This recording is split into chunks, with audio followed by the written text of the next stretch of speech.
New Australianled research has confirmed that smartphone apps are an effective treatment option for depression, paving the way for safe and accessible interventions for the millions of people around the world diagnosed with this condition. Depression is the most prevalent mental disorder and a leading cause of global disability, with mental health services worldwide struggling to meet the demand for treatment. In an effort to tackle this rising challenge, researchers from Australia's National Institute of Complementary Medicine (NICM), Harvard Medical School, the University of Manchester, and the Black Dog Institute in Australia examined the efficacy of smartphone-based treatments for depression. The researchers systematically reviewed 18 randomized controlled trials which examined a total of 22 different smartphone-delivered mental health interventions.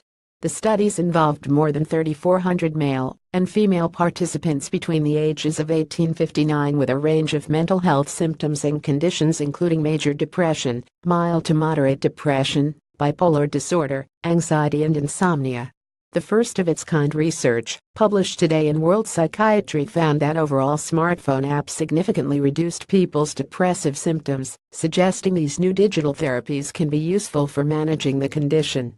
Lead author of the paper, NICM postdoctoral research fellow Joseph Firth says this was an important finding which presented a new opportunity for providing accessible and affordable care for patients who might not otherwise have access to treatment. The majority of people in developed countries own smartphones, including younger people who are increasingly affected by depression, said Mr. Firth. Combined with the rapid technological advances in this area, these devices may ultimately be capable of providing instantly accessible and highly effective treatments for depression, reducing the societal and economic burden of this condition worldwide. Co-author, NICM Deputy Director, Professor Jerome Saris highlighted the importance of the findings for opening up non-stigmatizing and self-managing avenues of care. The data shows us that smartphones can help people monitor, understand and manage their own mental health. Using apps as part of an integrative medicine approach for depression has been demonstrated to be particularly useful for improving mood and tackling symptoms in these patients, said Professor Saris. When it comes to the question of which app is best and for who, the results suggested these interventions so far may be most applicable to those with mild to moderate depression, as the benefits in major depression have not been widely studied as of yet. The researchers found no difference in apps which apply principles of mindfulness compared to cognitive behavioral therapy or mood monitoring programs. However, interventions that used entirely self-contained apps, meaning the app did not rely on other aspects such as clinician and computer feedback, were found to be significantly more effective than non-self-contained apps.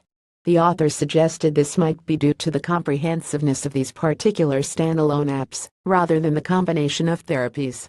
Despite the promising early results, there is currently no evidence to suggest that using apps alone can outperform standard psychological therapies or reduce the need for antidepressant medications.